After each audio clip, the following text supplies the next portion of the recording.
नित्यानन्दं परमसुखदं केवलं ज्ञानमूर्तिं द्वन्द्वातीतं गगनसदृशं तत्त्वमस्यादिलक्ष्यम् एकं नित्यं विमलमचलं सर्वदी साक्षिभूतं भावातीतं त्रिगुणरहितं सद्गुरुं तं नमामि। नित्यानन्देश्वर परमशिव समारम्भां नित्यानन्देश्वरि पराशक्ति मध्यमाम् अस्मदाचार्यपर्यन्तां वन्दे गुरुपरम्परां। ललाटे त्रिपुण्ड्रीनितिलकृतकस्तूरी तिलकः स्फुरन्मालाधारस्फुरितगडिगोपीनवसनः तदा नो दुष्टारं चिरसि फणिराजं शशिकलां प्रदीपः सर्वेषाम् अरुणगिरियोगी विजयते।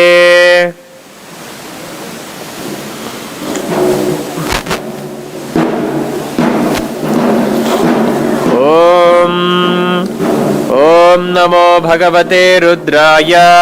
ॐ नमस्ते रुद्रमन्यवहुतो तैषवे नमः। नमस्ते अस्तु धन्वने बाहुभ्यामुदते नमः। या तैषु शिवतमा शिवं बभूव ते धनुः शिवा शरव्या या तवतया नो रुद्रमृडया या ते रुद्र शिवा तनूरघोरा पापकाशिनी।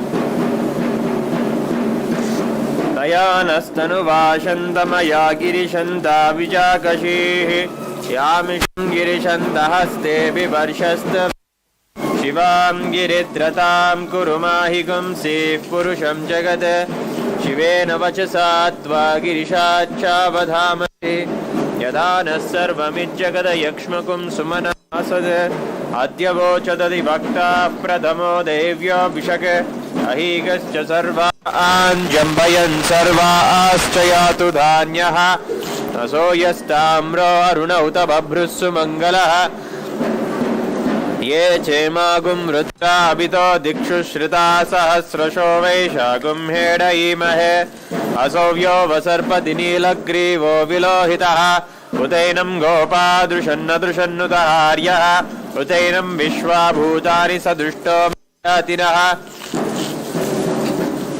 नमो अस्तु नीलग्रीवाय सहस्राक्षाय मीडुषे अथो ये अस्य सत्त्वा नो हन्तेभ्यो करन्नमः प्रमुञ्च तन्मनस्त्वमुभयोरात्नियोर्जाम् याश्च देहस्तैषवः पराता भगवो वपा अवदत्यतनुस्त्वगुं सहस्राक्षसते शुधे निशीर्य शल्यानामुखादिको नः सुमना भव विज्यं धनुः कवर्दिनो विशल्यो भानभागुं मुता अने सन्नस्येषवाभुरस्य निषङ्गति या ते तिर्मीडुष्टमहस्ते बभूव ते धनुः तयास्मान् विश्वदस्त्वमयक्ष्मया परिभुज। नमस्ते अस्त्वायुधाय नादताय दृष्णवे उभाभ्यामुदते नमो बाहुभ्यां तव धन्वने मरिते धन्वनो हेतिरस्मान् वृणक्तु विश्वदः अथो यैषुधिस्तवारे अस्मन्देहितं शम्भवे नमः। नमस्ते अस्तु भगवन् विश्वेश्वराय महादेवाय त्र्यम्बकाय त्रिपुरान्तकाय त्रिकालाग्निकालाय कालाग्निरुद्राय नीलकण्ठाय नित्यानन्दाय मृत्युञ्जयाय सर्वेश्वराय सदाशिवाय श्रीमन्महादेवाय नमः।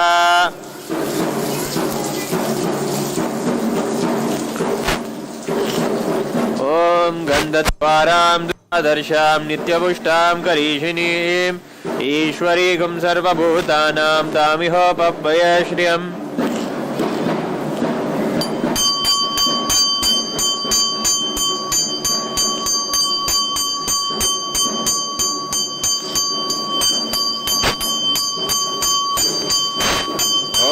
साङ्गं गुग्गुलोपेतं सुगन्धं च मनोहरं माग्रये सर्वदेवानां धूपोऽयं मृदिगृह्यताम्। ॐ भामों शिवाय नमः। श्री नित्यानन्देश्वरी पराशक्ति समेत श्री नित्यानन्देश्वर परमेश्वराय नमः। धूपमाग्रापयामि। ॐ उद्दीप्य स्वजातवे जीवनं चितिशोदश मानोहिकं शीर्जातवेदो कामस्वं पुरुषं जगते अभिस्मृतज्ञागैः श्राम परिपातया ओं शिवाय नमः श्री नित्यानन्देश्वरी पराशक्ति समेत नित्यानन्देश्वर नमः दीपं दर्शयामि ओं वं अमृते अमृतोद्भवे अमृतवर्षिणि अमृतं श्रावे श्रावे स्वाहा ओं शिवाय नमः श्री नित्यानन्देश्वरी पराशक्ति समेत नित्यानन्देश्वर नमः नैवेद्यं निवेदयामि नैवेद्यानन्तरम् आचमनीयं समर्पयामि ओम सोमो वायेतस्य राज्यमादत्ते यो राजासन् राज्यो वासो मे नेचते देवसुवा मेधानि हवीकुं शिववन्ति एतावन्तो वै देवानागुं सवाः देवास्मै सवान् प्रयच्छन्ति तेन पुनः सुवन्ते राज्याय देवसुराजा भवति ओम शिवाय नमः श्री पराशक्ति नित्यानन्देश्वराय नमः नीराजनं सन्दर्शयामि रक्षां धारयामि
அகிலம் ஆளும் கீர்த்தியுட ஈசன் நித்யானந்தன் புண்ணிய சேத்திரம் தனிலே நித்யன் உன்னத நீலை உலத்தில் வருமே விண்ணவர் மன்னவர் ஒப்ப அகிலம் ஆளும்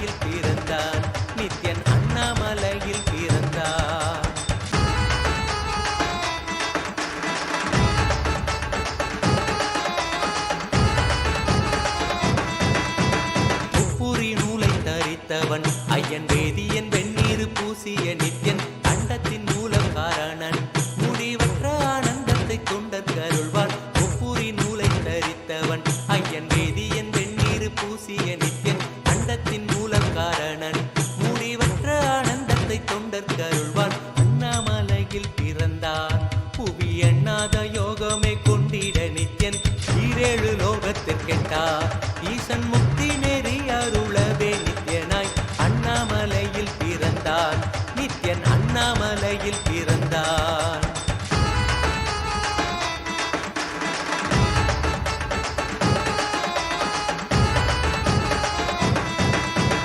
பேரறிவு பொருள் நித்யன் உலகாளும் ஊரை மன்னவர் கழித்தவன் அர்த்தநாரீஸ்வரனாக அருள் செய்திட்டே எம்மை ஆட்டுண்டிடும் நித்யன் பேரறிவு பொருள் நித்யன் உலகாளும் ஊரை மன்னவர் கழித்தவன் அர்த்தநாரீஸ்வரனாக அருள் செய்திட்டே எம்மை ஆட்டுண்டிடும் நித்யன் அண்ணாமலையில் பிறந்தான் புவி எண்ணாத யோகமே கொண்டிட நித்யன் ஈரேழு லோகத்திற்கெட்டா ஈசன் முக்தி நெறி அருளவே நித்யனாய் அண்ணாமலையில் பிறந்தான் நித்யன் அண்ணாமலையில் பிறந்தான்.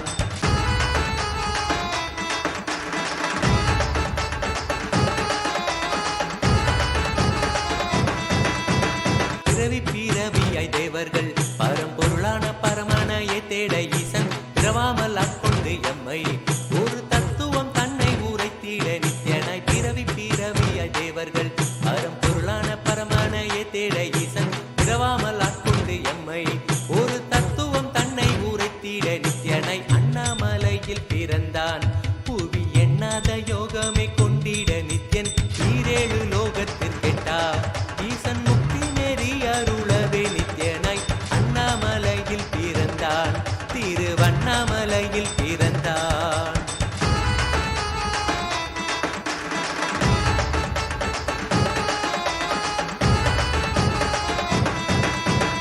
எண்ணிலா வடிவமுடையவன் எண்ணும் எண்ணம் கடந்த முதற் பொருளானவன் பிறவி எடுத்தே சலிக்க அருள் தாகத்தை தீர்த்தன் வீணைகள் களைந்தான் எண்ணிலா வடிவமுடையவன் என்னும் எண்ணம் கடந்த முதற் பொருளானவன் பிறவி எடுத்தே சலிக்க அருள் தாகத்தை தீர்த்தன் வீணைகள் களைந்தான் அண்ணாமலையில் பிறந்தான் புவி எண்ணாத யோகமே கொண்டிட நித்யன் ஈரேழு லோகத்திற்கெட்டா ஈசன் முக்தி நெறி அருளவே நித்யனாய் அண்ணாமலையில் பிறந்தான் நித்யன் அண்ணாமலையில் பிறந்தான்.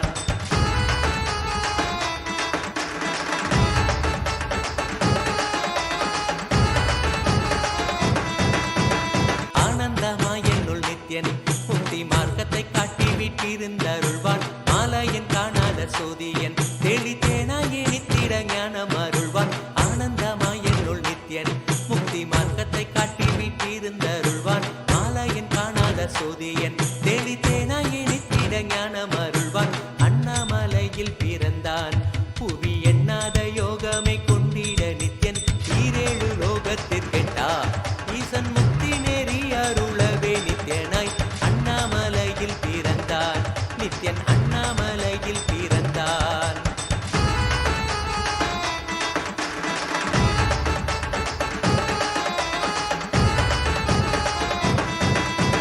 வெற்றி குதிரை ஏதியே அடியார்கள் கூரைகளை ஏற்கின்ற நித்யன் சூழும் உறவினரோடு வந்த பாசந்தானை யாரு தேயம்மை காப்பான் வெற்றி குதிரை ஏறியே அடியார்கள் கூரைகளை ஏற்கின்ற நித்யன் சூழும் உறவினரோடு வந்த பாசம் தானை யாரு தேயம்மை காப்பான் அண்ணாமலையில் பிறந்தான் புவி எண்ணாத யோகமே கொண்டிட நித்யன் ஈரேழு லோக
न तत्र सूर्यो भाति न चन्द्रतारकं नेमा विद्युतो भाण्डुघटो योग्निः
त्रिपादस्यामृतं दिवि त्रिपाधूर्ध्वोदेत् पुरुषः पादोऽस्येह भवात् पुनः ततो विश्वं व्यक्रामते शासनानशने अभि तस्मात् विराड जायत विराजो अधिपुरुषः स जातो अच्छरिच्यत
चन्द्रमावापां पुष्पं पुष्पवान् वृजावान् वसुमान् भवति य एवं वेद योपामायतनं वेद आयतनवान् भवति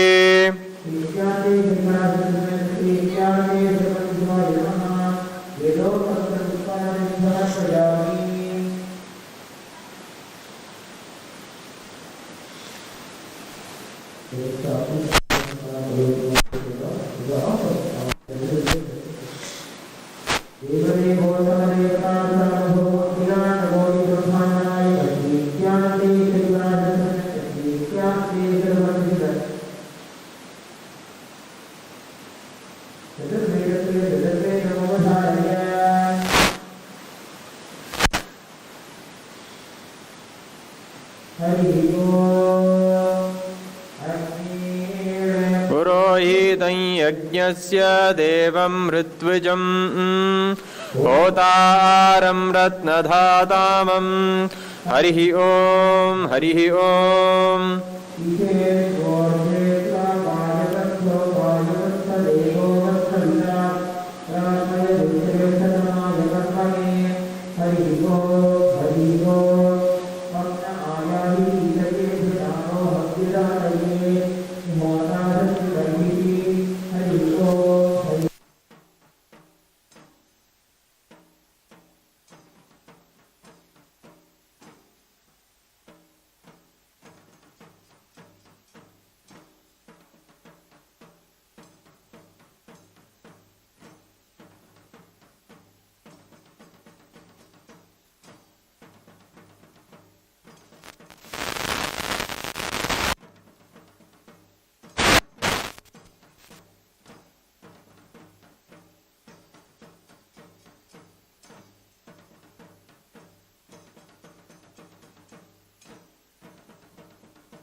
एतत् सामगायन्नास्ते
सर्वतन्त्रस्वरूपाय ब्रह्मरुद्रावतारिणे नीलकण्ठाय पार्वतीमनोहराय सोमसूर्याग्निलोचनाय भस्मोद्धूलितविग्रहाय महामणिमुकुटधारणाय माणिक्यभूषणाय सृष्टिस्थितिप्रलयावताराय भट्टाध्वरध्वंसकाय महाकालभेदनाय मूलाधारैकनिलयाय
ॐ नित्यानन्द परमशिवोऽहम् ॐ नित्यानन्द परमशिवोऽहम्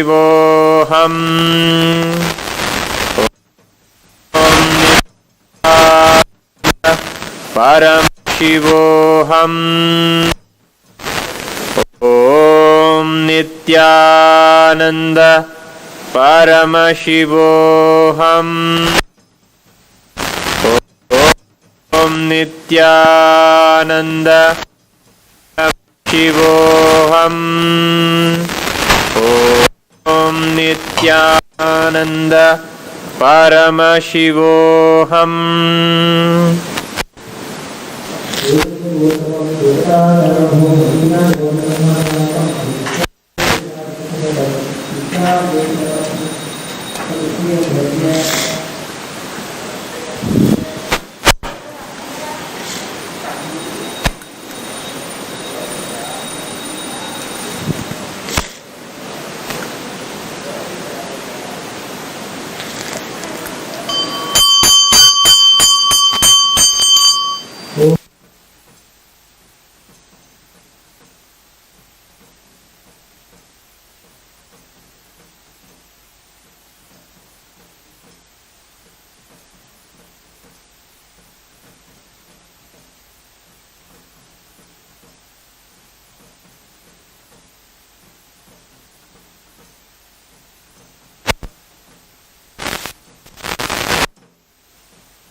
I bless you all. Let you all open all your three eyes and manifest the powers of Mahasannidhanam. Om Nithyananda Paramashivoham. Om Nithyananda Paramashivoham.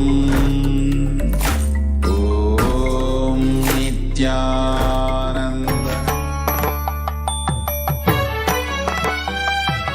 மாலை சாற்றினாள் தேவி ஆனந்தேஸ்வரி, மாலை சாற்றினாள் தேவி ஆனந்தேஸ்வரி. ஆனந்தேசன் பொன் கழுத்தில் அன்பினோடு தேவியும், ஆனந்தேசன் பொன் கழுத்தில் அன்பினோடு தேவியும். வையகம் காத்திடும் மாமலர் கரத்தினார், வையகம் காத்திடும் மாமலர் கரத்தினார். மாலை சாற்றினாள் தேவி ஆனந்தேஸ்வரி, மாலை சாற்றினாள் தேவி ஆனந்தேஸ்வரி. ஆனந்தேசன் பொன் கழுத்தில் அன்பினோடு தேவியும், ஆனந்தேசன் பொன் கழுத்தில் அன்பினோடு தேவியும்.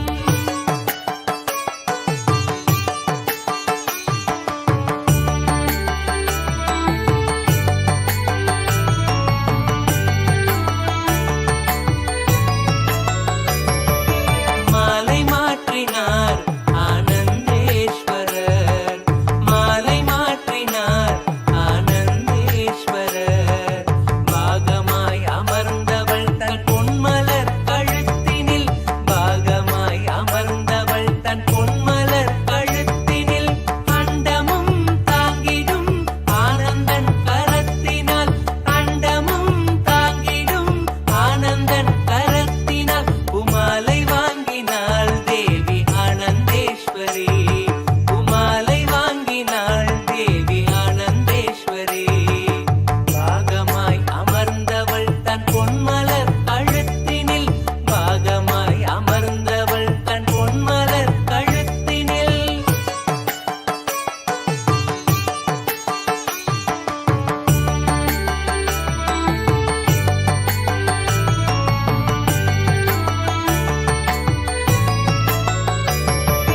ரத்த சந்தனம் கோத்த சக்தி மாலையாம், ரத்த சந்தனம் கோத்த சக்தி மாலையாம். சக்தியோடு பக்தியும் அளிக்கும் தெய்வ மாலையாம், சக்தியோடு பக்தியும் அளிக்கும் தெய்வ மாலையாம். நித்யானந்தம் கொண்டாடியே தேவியும் கரத்தினார்.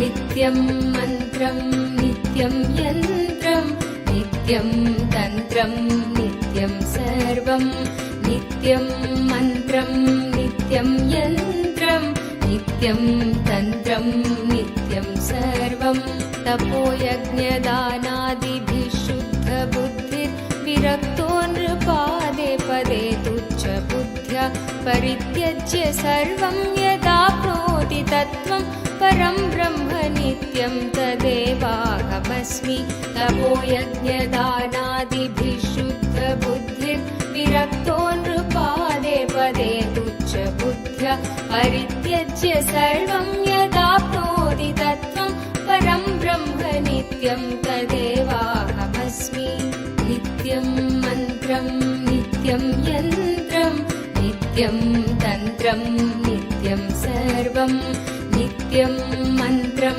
नित्यं यन्त्रं नित्यं तन्त्रं नित्यं सर्वम्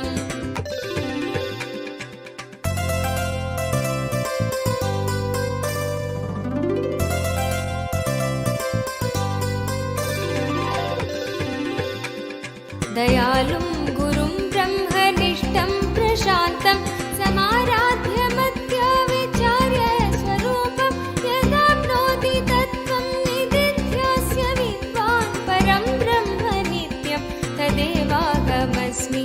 दयालुं गुरुं ब्रह्मनिष्ठं प्रशान्तं समाराध्य मत्या विचार्य स्वरूपं यदाप्नोति तत्त्वं निदिध्यास्य विद्वान् परं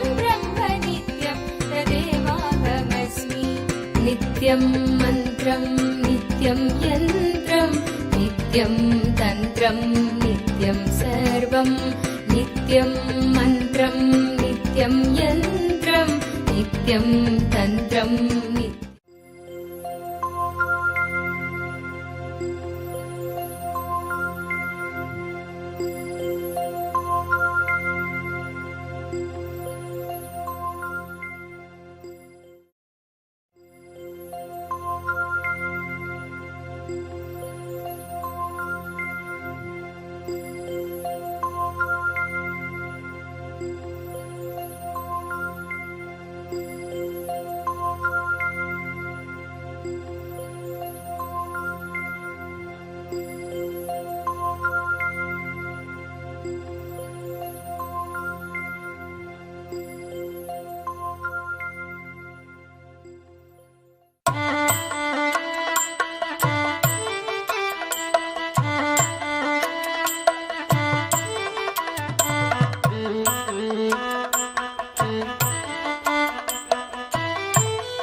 स्वर्ण सूर्य प्रभैवाहनम् मरुकैयिल अभयं तिरुकाट्सी उदयं नित्यानन्दं तोन्றிடும் இது स्वर्ण सूर्य प्रभैवाहनम्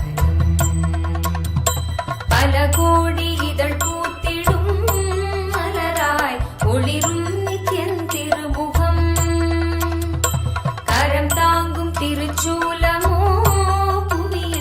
பிணி நீங்க அருள் செய்திடும்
bless you all.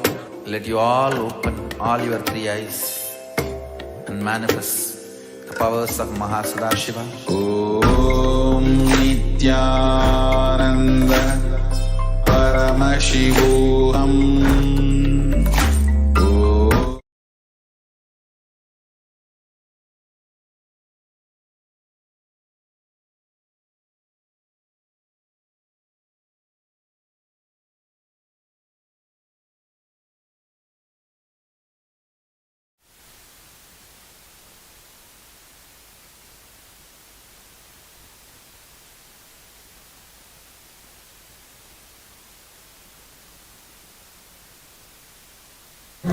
एकं नित्यं विमलमचलं सर्वदी साक्षिभूतं भावातीतं त्रिगुणरहितं सद्गुरुं तं Namami.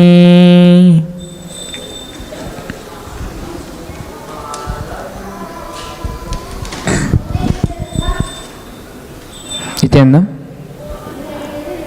I'd like to welcome each and every one of you who are sitting with us here today, watching Nithyananda TV, KAILASA's official TV channel. Swamiji, the Supreme Pontiff of Hinduism, Jagatguru Mahasannidhanam, His Divine Holiness, Bhagavan Sri Nithyananda Paramashivam, has taken up the enormous responsibility of reviving and protecting Hinduism by creating the only Hindu nation, Sri KAILASA. Reviving Hinduism, protecting the ancient customs, opening up a space to allow all the ancient practices, ancient rituals, giving a platform for all of this. This is one of Swamiji's greatest contributions towards Hinduism. One of these practices is the Vakyatasatas, where the spiritual truths, the powerful cognitions, various topics pertain towards Hinduism, all these are debated about. The Vada Prativada is done, where everyone sits and has the open discussion about how it should be done, in what way it should be done, debating the goods and bads about it.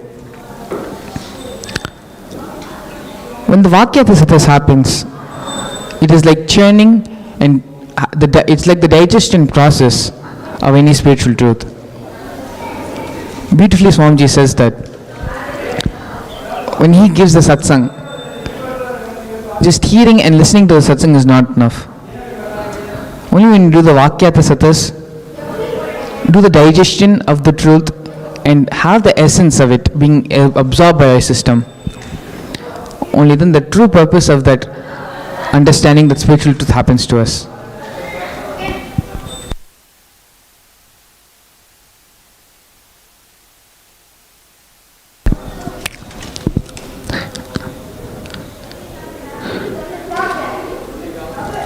As part of the revival of the Sri KAILASA nation and Hinduism, Swamiji has introduced the Vakyatasatas to all of us, an important aspect unique only to Hinduism. As I said before, listening to the truth alone is not enough. Only 25% of the learning happens by listening to the truth from the master. The other 25% happens when we imbibe the truth, do the contemplation or the manana, internalizing of the truth. The third 25% happens when we have the Vakyatasatas, the Vada Prativada, debating about these truths in our life. The fourth and final 25% of this truth happens when we live these principles in our life.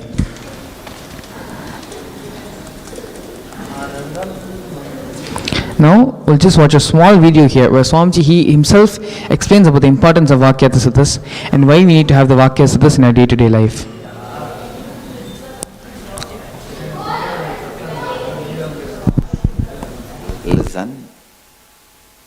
Listen. Manana. Vakyartha Sadas every day will give you a complete understanding. Not only that, please listen, every time when you keep these spiritual truths in your inner space, analyze them, think about them, contemplate on them,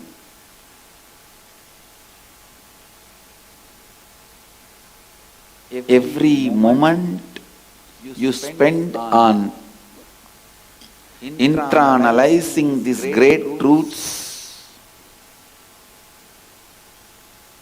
your incompletions melt down. You are living Advaita. Understand how much ever you struggle to find the solution externally, you will never find. You will never find the solution. What you expect externally, if you think, I'll finish all the work, I took it on myself or Swamiji gave it to me, and then I'll rest in peace. Never. Even after you leave the body, we have work for you. Understand, if you are expecting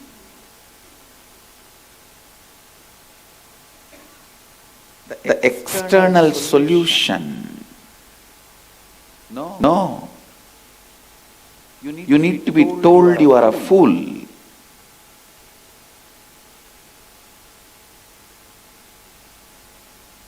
Wherever you really need to be told you are a fool, you should be told that is the real good thing for you. If you have some disease, you need to be told you have that disease. Only then you will understand the seriousness and start taking medication. Manana, internalizing is really, really, really important. Because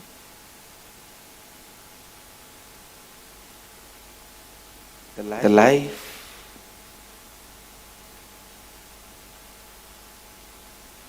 gets aligned to living Advaita with Manana.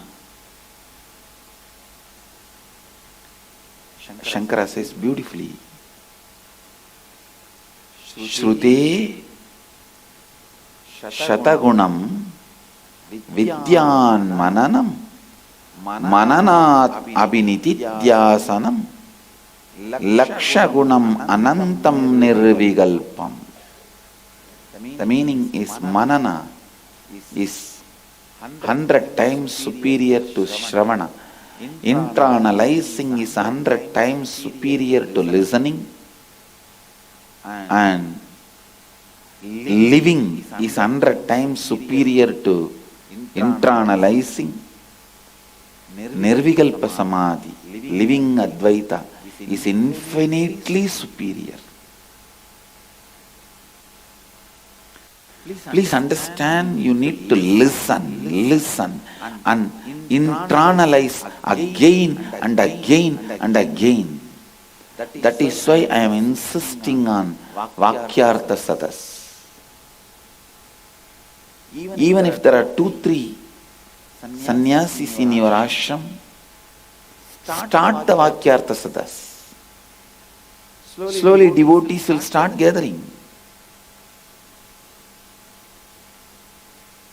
Everywhere, in every ashram, every center, just like puja is compulsory, Vakyartha Sadas should become compulsory. More and more learning.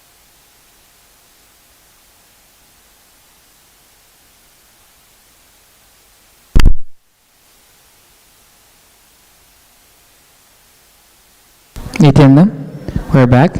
Swamiji beautifully explained how only through the Vakya Sadas you'll be able to find solutions for your day-to-day problems in your life. No matter how many external factors you try to change, only when you look in and find the answer there, only those solutions will work. No matter how many external situations you may try to change, after some time, you'll find yourself falling back into the same pit. The Vakyata Siddhas is actually a very beautiful science, which is a practical implementation of the truth, where in Hinduism, logic is not a binary logic, it's multidimensional. For solving external problems, even the simplest solution is cleaning your bowel movement will be able to bring wealth and relationships in your life. Such was the strength of Hinduism. Such were our rishis were so knowledgeable, where they were able to literally identify and find the genesis of how humanity works, how life works, how the cosmos functions. This is a great gift given to us by our masters. Protecting that legacy and making sure that this legacy is there for the future generations is our responsibility. Moving over to the next slide. We have discussed how Swamiji has had all of us, guiding us through each and every step of the Pralaya. How practicing the power manifestation science is a very powerful way to constantly remember and cognize that you and me both are Paramashiva. We have also discussed how we should strengthen our integrity with the Guru, and how the Pralaya through various different ways has distanced the gap between us and the Guru. Yesterday, we had elaborately discussed on how we can reduce the hold Pralaya has on all of us, and how we can come out of our tiredness and boredom towards practicing the spiritual truths and living the powerful cognitions. Ever since on December 14th the Pralaya had ended, we have been doing continuously Vakyasiddhas on how we can reduce the effect of Pralaya on our lives, how we can iron out our life and identify the decisions which were taken during Pralaya, and how to prevent ourselves from implementing these decisions in our life. Yesterday night in Satsang, Swamiji had beautifully brought the whole focus now on building the KAILASA nation. Let's go over why the KAILASA nation is so important. Why making it into a reality is not only important for Hindus and Hinduism, but it's important for the survival of the future of the world. Hindus are a minority, either factually or actually. If you are in a nation where factually Hindus are a minority, or in a nation where Hindus are actually minority, either way Hindus are a minority. Hinduism is the third largest religion practiced worldwide, but in not a single country we are actually a majority. We have migrated all over the world, and in each and every country, each and every developed country now we are living. In either way you see it, be it how we are registered publicly in our ID cards, or how many people go to the temple every day. In each and every country, both are not there. Either in name, we exist in that country as a majority, or in spirit, we exist in that country as a minority. But you do not have a single country where Hindus can call their own, where they are given the complete freedom to practice Hinduism.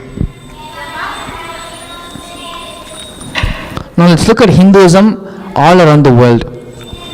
Since traveling the world from 2003, after doing thorough research, Swamiji had made the following statements last night. Hindus are the most contributing and loving people. Hindus are the richest ethnic minority in every country they are settled in, responsible for 40% of the world GDP. In the top 25 CEOs around the world, 15 are Hindus. A number of NRI Hindus are in leading government positions around the world. Hindus have the lowest divorce rate. 96% of Hindus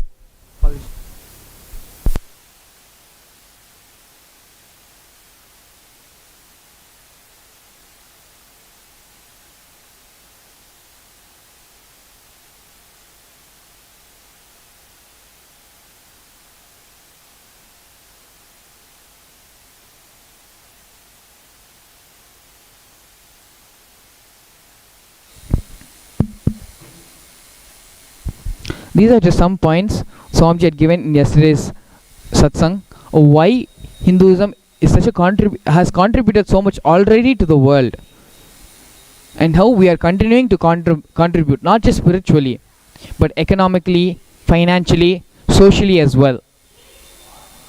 Be it in any field you take it, spirituality, religion, finance, economy, socially, we are the most contributing religion on the planet. Moving back to the slides. Wherever Hindus settle, we are intense and life positive. This is neither an accident nor coincidence. It is the sincere hard work of our Vedic rishis that make us the happiest and richest people, carrying this in our very genes. Our masters were brilliant, extremely brilliant, where they did not rely on modern systems of transmitting knowledge, be it digitally or be it through the written works and paper and pen, not even through memory. They knew the science and programmed all the science to exist in our very DNA, where no matter what comes, no matter what happens, we are literally made out of this science. So when you are made out of something, how will it be possible for you to become anything else than that? Our Vedic rishis were extremely powerful and brilliant, where to prevent any kind of catastrophe, in the event anything could happen, this science would not be lost. The product and the society which they had created will continue to live through us, through our genes, and through our mental setup. But just because our masters have done such a brilliant job, that does not mean we can go and without protecting it, without acknowledging it, and without preserving this for the future generations, it will only continue to degrade further. Moving on to the next slide. Hinduism is the greatest science of life, absolutely life positive. Fundamentally, Hindus don't believe in conversion and terrorism. The Indian constitution is secular only to Hindus. From Paramashiva to our rishis, who have given the superconscious based lifestyle for all of us, we are responsible to pass this great science over to the next generation. We do not have the right to destroy what our masters have left for us. Making temples is great, but it is not enough. Ecosystem is required for the survival of this great science. 50% of Hindus right now do not take part in any religious activity. With KAILASA being built, the Vedagamas will become the constitution. Dharma Shastras become the jurisprudence, the legal system. Manusmritis, Artha Shastras will be the economic principles. Hindu universities and libraries will become storehouses for this authentic knowledge repositories and transmission units. Yes, the beautifully Swamiji was sharing some facts about the Nalanda University, which were uncovered by archaeologists. In that he had mentioned how from different parts of the world, not just India, from Japan, China, Korea, Persia, Turkey, pretty much everywhere where an advanced civilization had started evolving, all of them had traveled all the way to India, all the way to Nalanda University, just to study. Nalanda University itself had held more than 10,000 professors and accommodation for even more students. It is equivalent to a university which we have in the modern day, with dormitories, parks and recreation, ponds and rivers, a huge library. When it was said to burn by the Muslims, it burned for Muslims and British, it burned for 9 months continuously, where days after burning, the smog just continued to hold over the atmosphere. there was a dedicated group just to sit and handwrite all these manuscripts for the sake of scholars to have their individual copies. We were such a dedicated sampradaya towards knowledge and living the truth that knowledge is free.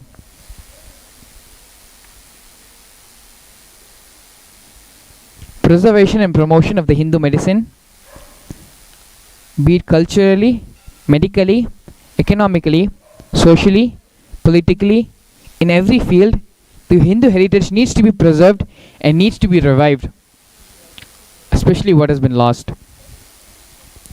Swamiji repeatedly again and again gives the example of Israel and Judaism. How even though all Jews do not live in Israel, all of them know the importance of keeping Israel alive. Because only when Israel is kept alive, Judaism can be preserved and protected.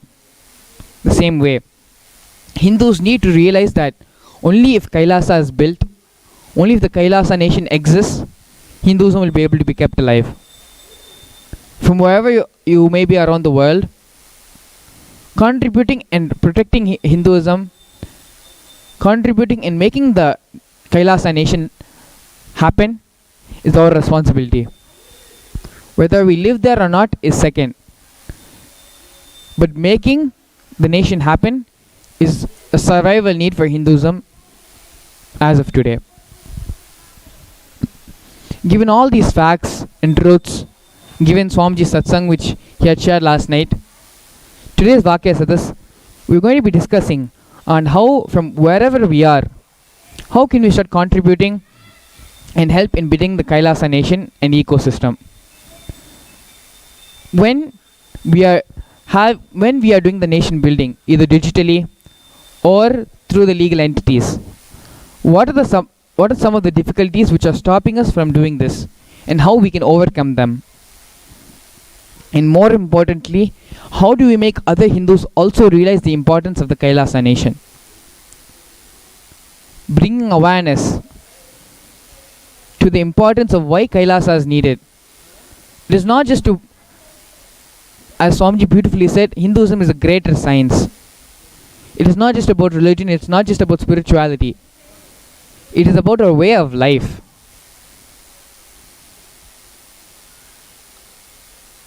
As the facts we have presented here, name the field. We are always there on the top. Be it politically, be it in the aspects of business, in the aspects of technology. We are always there sitting at the top. Because it is just 10% of our capability. Hindu brain, the Hindu system is hardwired for greater things in life.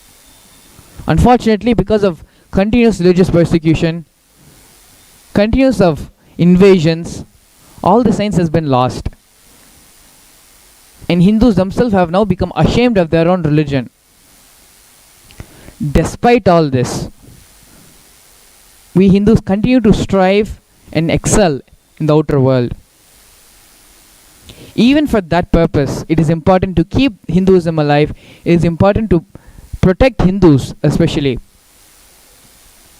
so that they can continue to contribute all the great things that they're doing to the world and leave a legacy behind where the future generation has a place to grow up in the Hindu atmosphere. From domestic families all the way up to government positions, Hindus are the best in every field. It is now our responsibility to start protecting KAILASA, start building KAILASA in whatever way we can, and helping people also understand the importance of this. So before we enter into the Vakya Sadas, let me go ahead and introduce myself and the rest of the panel for today. My name is Sri Nitya Mangalananda Maharaj. I am a Balsand of Nithyananda Gurukul. I joined the Gurukul back in 2012, and prior to coming here, I myself was an NRI living in the United States. After meeting Swamiji in 2009, I've had a it's not even spiritual, it's just a deep pull and like a magnet being pulled towards Swamiji for reasons unknown to me even now, I just felt that I need to come to Gurukul and I need to be here with Swamiji. After joining in 2012, I have been here ever since, living, practicing, enjoying Swamiji literally for the past many years. Along with myself, we also have Raja Maharaj, also from joining with me from Adi KAILASA Bridhi. Across the globe, we have devotees joining us as well. We have Sri Nithyananda. We have Ranoshin Edmund, both of them joining us from Canada. We also have Achyutamayananda joining us from the United States. And we have Murli Ayya as well, joining us from Chennai, India. I'd like to thank all of you for taking the time off and coming here to the Vakyata Satas, helping people understand the importance of why Kailasa nation is important for all of us, why it's important not just for practicing Hindus, but it's important to preserve and protect the rest of the world as well. So, go ahead and allow everyone to introduce themselves. Pass the mic to Rajananda Maharaj now. Nithyanandam. Thank you, Maharaj.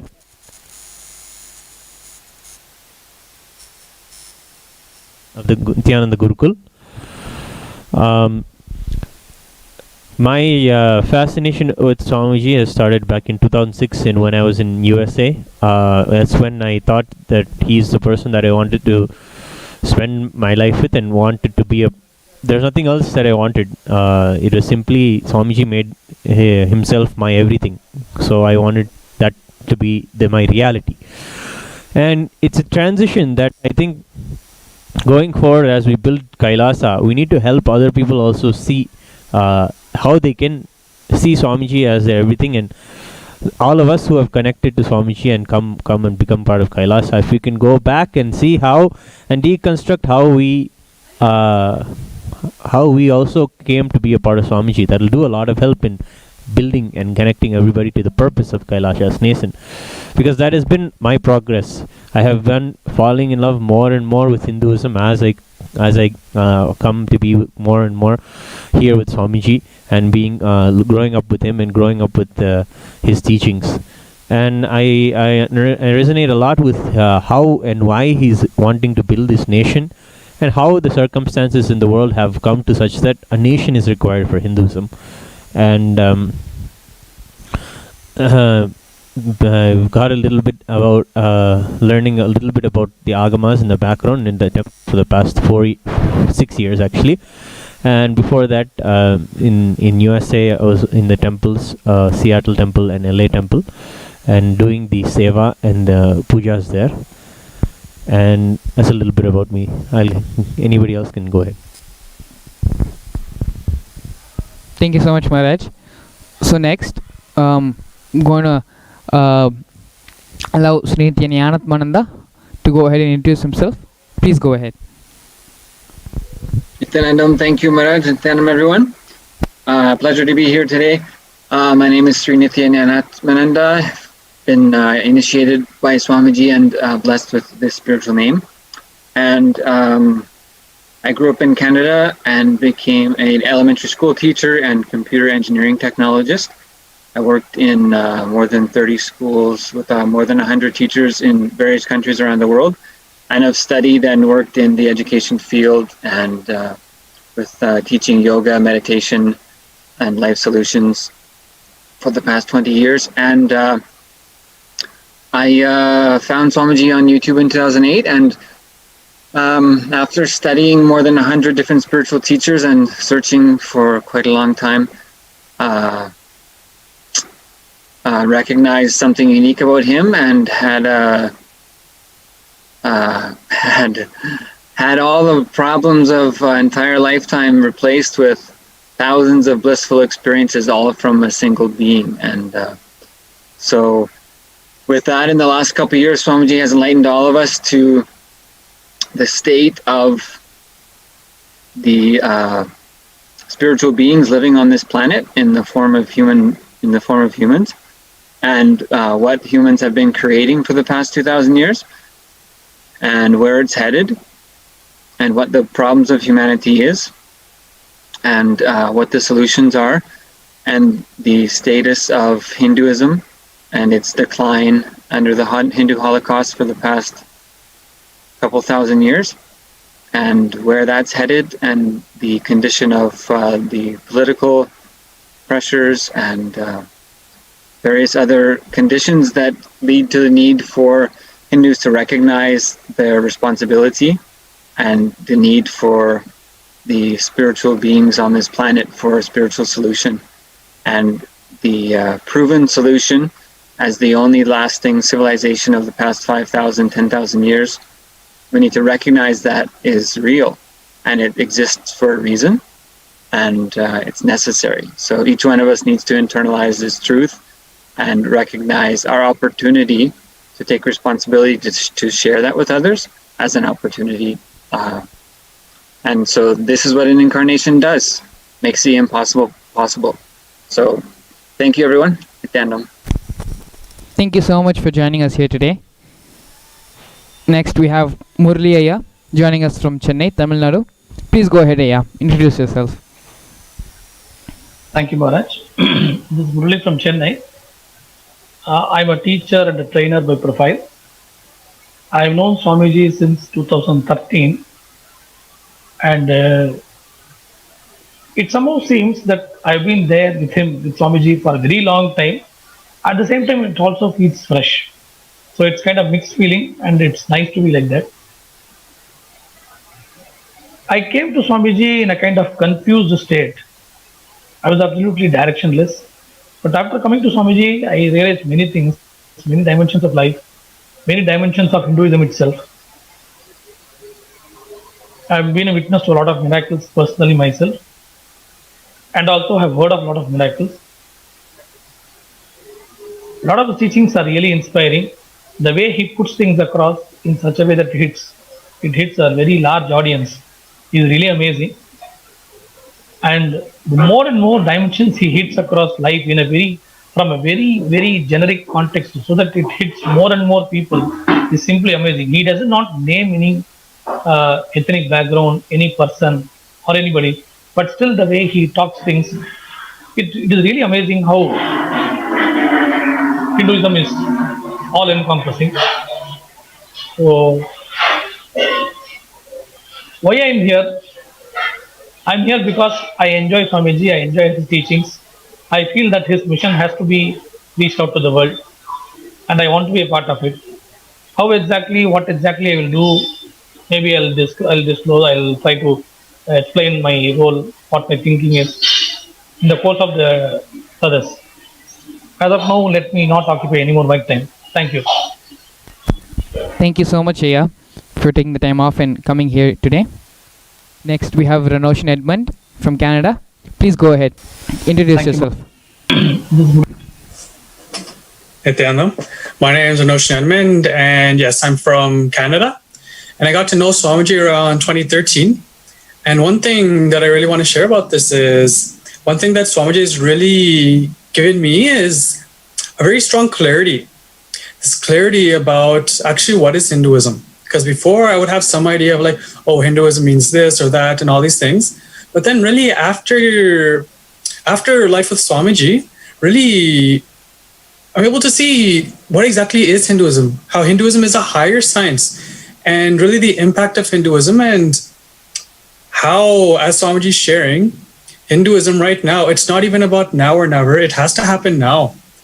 And so, yeah, it's just like, as we go through the Varkatas, this is something I'm very eager to share, and also listen about what everybody has to share about this thing.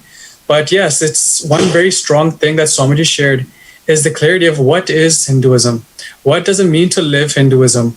What does it mean to really do the Shravana, Manana, Nididhyasana, what this whole lifestyle is about. And so, yes, this is just a quick little excerpt about Ranoshan. Nithyanandam. Thank you so much, Ranoshan, for joining us today. We also have Achyutamayananda joining us from the United States. Please go ahead and introduce yourself. Nithyanandam, yes, thank you very much. Nithyanandam to everybody. Yes, my name is Sri Nithya Achyutamayananda. Have been blessed by Swamiji with this name. And I came to Swamiji for or during Inner Awakening in 2017. And since then, my life has been a complete transformation in all aspects. Before Inner Awakening, I come from an accounting background. I was starting out in my accounting career, and since then, since Inner Awakening, well, actually, my seeking started from before coming to Swamiji, with meditation and vegetarianism, things like that. But after coming to Swamiji, it went to a whole different level where just I ended up living in India with Swamiji in the Bidari ashram, and since then I've come back and I've been being full time in the Houston temple, and so it has been a very quick transformation in coming into and learning learning about Hinduism from me, coming from a non-Hindu background, and it is only expanding more, so we could contribute and enrich more. Yes, Nithyanandam. Thank you so much for joining us here today. So, coming back to the three questions which we have today for the presented us here for the Vakyat Satas, I wanted to bring our attention to the last question. How do we make other fellow Hindus realize the importance of the Kailasa nation?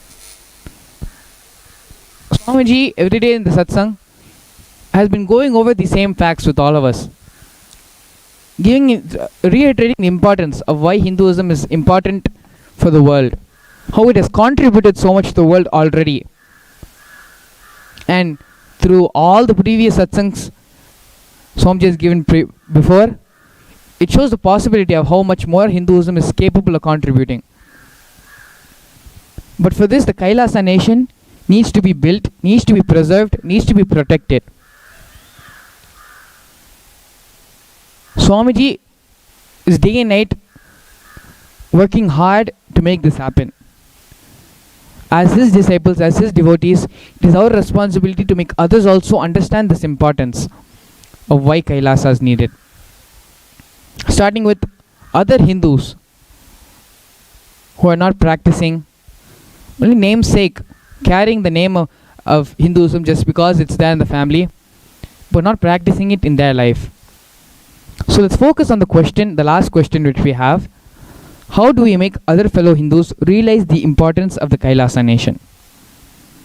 I'm going to go ahead and let Rajananda Maharaj share his cognitions and thought currents on this. Yes, Maharaj. Yes, thank you, Maharaj. So we just saw in the previous slides figures about how 57% of Hindus are not practicing or don't attend any religious activity. And the interesting thing is, let us do a good job now. And Swamiji has done this in the past about how do you define somebody as a Hindu or a practicing Hindu. People actually are practicing Hinduism without declaring that they are. Those who are doing yoga are taking the benefit of practicing Hinduism according to the one part of it, but they are practicing Hindus as far as they are taking the benefits of it. And they are always finding, people who do practice yoga find that asana is not enough. The asana and just one portion of yoga is driving their seeking to find the other angas of yoga and manifest them. They find that through yoga they need to have dhyana as a part of their life. They find that through yoga they need to have dharana as a part of their life. They find that they need pranayama. They need all these things. So the yoga, even if the asana is there, that one facet is able to open up people to the other parts of the Ashtanga yoga or the Shatanga yoga that people experience. And people are opening up and becoming practicing Hindus that way, and they find so much transformation in their life that way. So those group of people are also practicing Hindus. And then you have people who are like the people who talk about who do active things in the name of Hinduism. For example, if you see the history in America, Hinduism, there are temples there that are, and in Toronto and Canada as well, there are temples there that are around 60 years old. And one of the things that I learned when going to these temples, we had an opportunity once back in 2013 to attend one of the conferences where a group of Hindu temples meet, and got to know the struggles and the difficulties that some of them are facing. So what happened was they established temples there in US as an act of preserving their heritage, and in doing so they have set up a temple. Now it is around 60 years old. So these elderly men, actually, they set up their temple when they were in their late 30s, and now they are around 70 years old. And the same group is actually attending to the services in the temple, and they find that there is no new generation coming to the temple. There is no new people, actually new younger generation to come who are coming to the temple, who are interested in the temple. And of course, after this older generation pass away, who will take on the responsibility of the temple? So they actually came up with the problem that there was no posterity handed over, and that is because I feel this is just what I'm thinking, and this is why it's not just about preserving, it's also about reviving. And when it comes to preserving, actually, Jagatguru had told that it's that people who want to preserve want to only see that one. I remember that one Vakya. This was a good conversation that Bhagavan talked about how some of the neo-Hindus or who are also potential of becoming practicing Hindus. And as we also came to an understanding in that Vakyartha that there is a neo-Hindu in all of us. There is a person who comes from a small world point of view and tries to look at the whole. So that we had come to that understanding, and Bhagavan had come and given us an understanding that there are those who are wanting to just have Hinduism seen in museums, and it's an ancient thing. That is what it is about, preserving.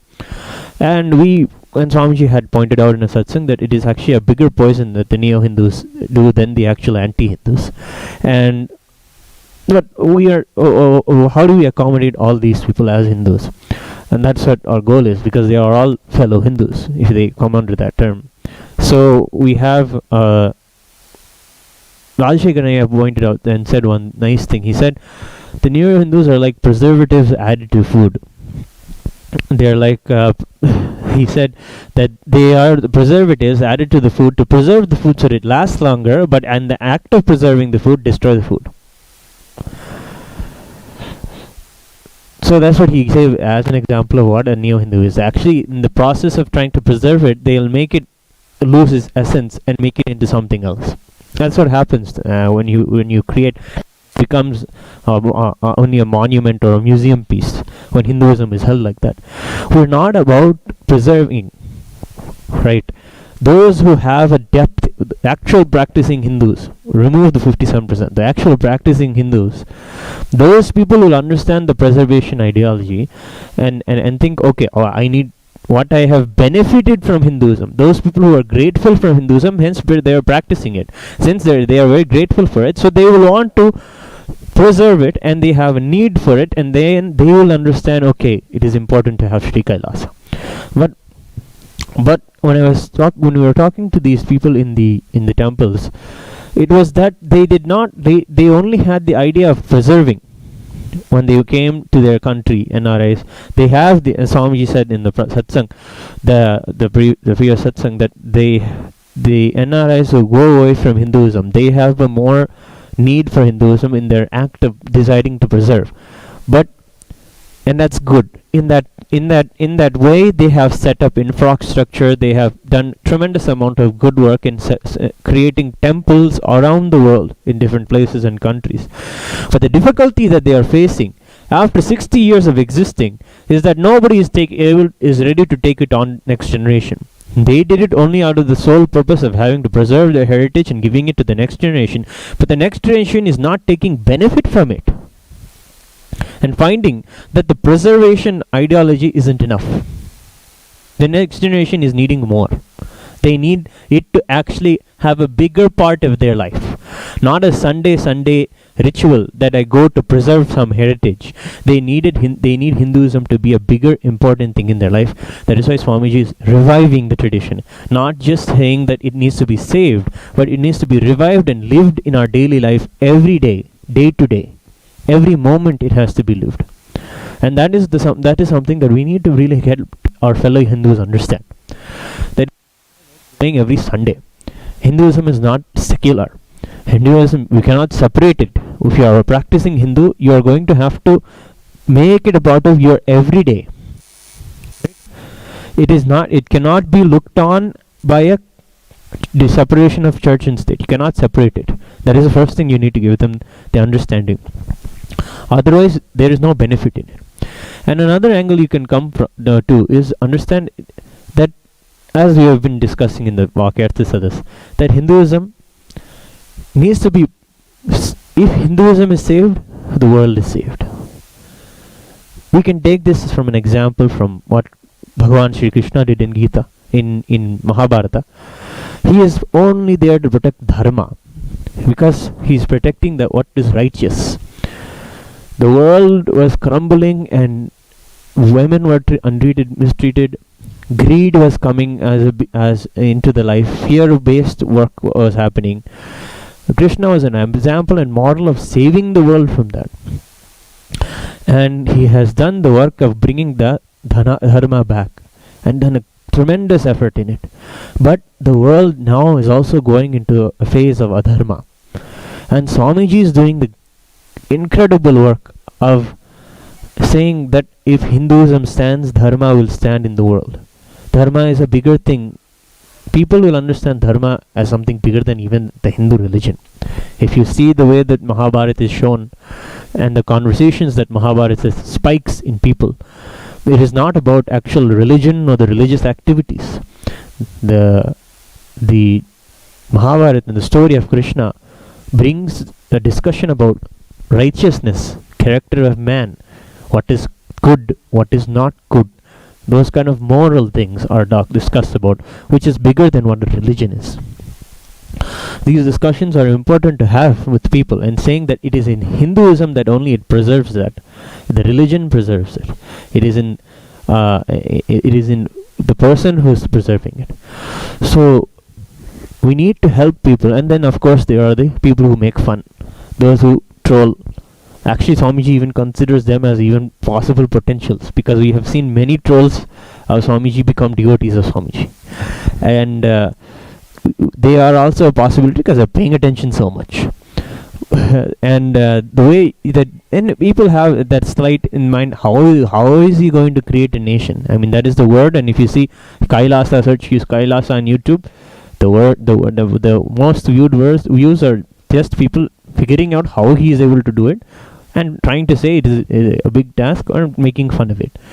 Now those who do that, how do you talk to them?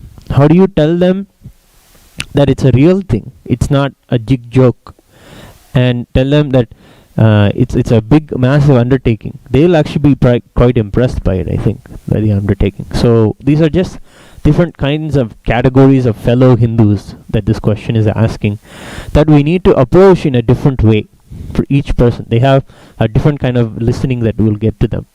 So we can go on and can share about how we can talk to different types of Hindus.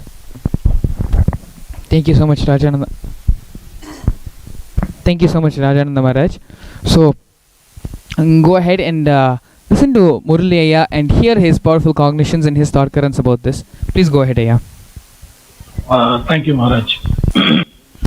Why Kailasa? See, Kailasa is meant to be completely Hindu, absolutely Hindu.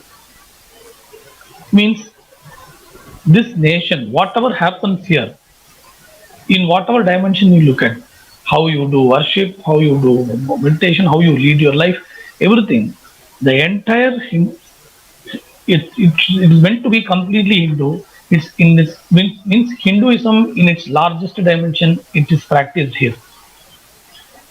So why this sort of thing is needed?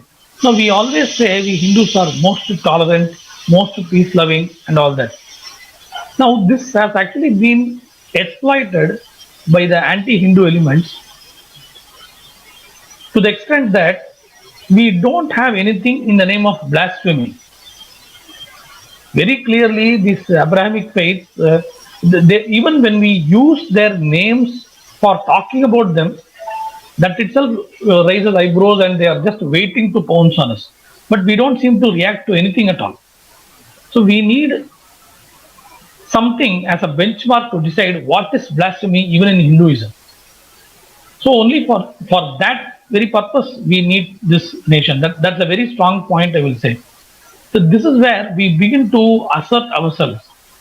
When we live certain values intensely and say that this is what we stand for, this is the way we worship, this is the way we lead our lives, this is the way we look at God, this is the way we consider anything.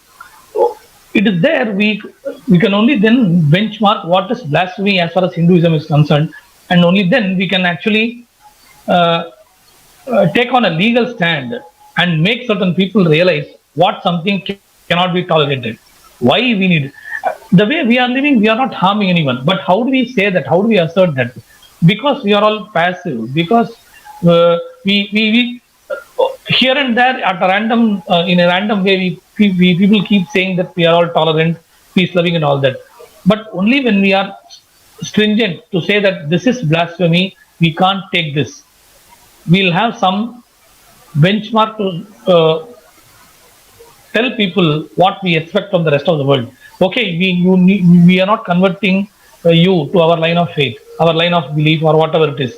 But that doesn't mean you can talk whatever nonsense you want to. Now, for this to manifest, I had said, in whatever little miracles that I had experienced, I can tell you that when I say some miracles had happened, it happened at the level of materialization of Vibhuti, and I can hear Swamiji's voice answering my questions during meditation and all that. And this, when I look back, why it happened in those days, I'm able to see that I did it with understanding the meaning of the puja mantra. I was able to realize what I was telling them. Like, this is what Swamiji calls as practicing the presence of God. So when I actually said the mantra, when I said Guru Vandanam, I actually felt that I'm welcoming him. When I say Agyam, I felt that I'm offering him a bouquet. I was conscious of offering him a bouquet. I was conscious of offering him a food and he is eating in front of me. So with that cognition, with that level of invoking, I did that puja, and that is what caused that miracles to happen at that point of time. So when we realize the meaning of the mantra, when we understand the purpose of our ritual and do it with, and what Swamiji calls as context, you understand the context and purpose of every ritual and meaning. It is then we do it more intensely as it needs to be done. And this is when we are even able to counter the so-called shallow accusations that we are all superstitious. Actually, we are not. And who calls practicing Hindu as superstitious? If you very critically analyze, you will see that those people are ones who think only from the tangible, materialistic plane. So what they are doing in space cannot be understood by somebody who's looking at only the physical actions. So we will be firm in what we are doing, and we will not be swayed by these conversion elements, anti-elements, only when we know why we are doing what we are doing, what is the purpose of what we are doing, and with that intensity even manifest the ultimate benefit which is meant by that. See, when we meditate, one of my very proud atheistic friends who asked me, I had one doubt for very long, for many years. Why you people materialize only Vibhuti, Chandan, Kumkum? What is the purpose of that? Instead of that, why can't you materialize idlis, dosas and pizzas and feed the hungry? This is what he asked me. I told him, see, the purpose is not materializing Vibhuti. The purpose is to reach a certain level of consciousness, and this The materializing of the Vibhuti is a way of that supreme consciousness, that supreme power appreciating you, acknowledging you that you have touched that zone, at least as a way of glimpse, even if you're not staying there. And what do you mean idlis, dosas and pizzas, water? We are going to a zone beyond hunger. There are sannyasis in our order who have completed with the need for food and sleep. And yet if you go to a clinic and take them and test them, you will find them they're completely healthy. That is because they don't need any external thing to go inside their system to make them survive. The idea is to go to that level of existence. What will you do with Vibhuti? Nothing is going to happen with Vibhuti. Vibhuti is just an acknowledgement from the cosmos that you have reached a certain level. This must happen, and this conviction you can say with conviction only when you have actually experienced it. So the existing practicing Hindu who are now batting for Hinduism must actually do the whole thing with intensity and practice. And one more thing in Hinduism I will tell you, see, we are saying we are completely non-violent, life positive and all that. How we are able to say that? Swamiji says it from a universal perspective, but as a layman, as an ordinary mortal, I will put it in a more empathetic terms. We say we are life positive because we don't have any intention to objectify God. We don't have one Godhead from which any good will happen. We say that we are life positive because anything good that happens to you is because of that Supreme. See, when you objectify God, the problem, these Abrahamic faith and those who bat for that, who think that is very logical religion, must understand that you are actually being counterproductive. When you say that only that force can give you any good, then how do you respond to me? I am not agreeing with your idea, but still I have something good happening in my life. So is that same supreme power manifesting to me also? I don't cognize that. So how do you make me cognize that? That is not there with me. So we Hindus say that anything good, anything life positive will happen through that supreme, whoever that supreme is, whatever that supreme is. When you say that only this can be God, you yourself are admitting that there's another force that is acting here. So it becomes Dvaita, dualism and all that. But that is not happening here. Here we say that there is one supreme force, one supreme intelligence. By whatever dimension you perceive it, by whatever name you call it, is all up to you. But that supreme intelligence is acting everywhere in the cosmos. Everything is oneness. That is what Swamiji calls as Advaita. This is what I understand. I can discuss further later. Thank you, Maharaj. Thank you so much.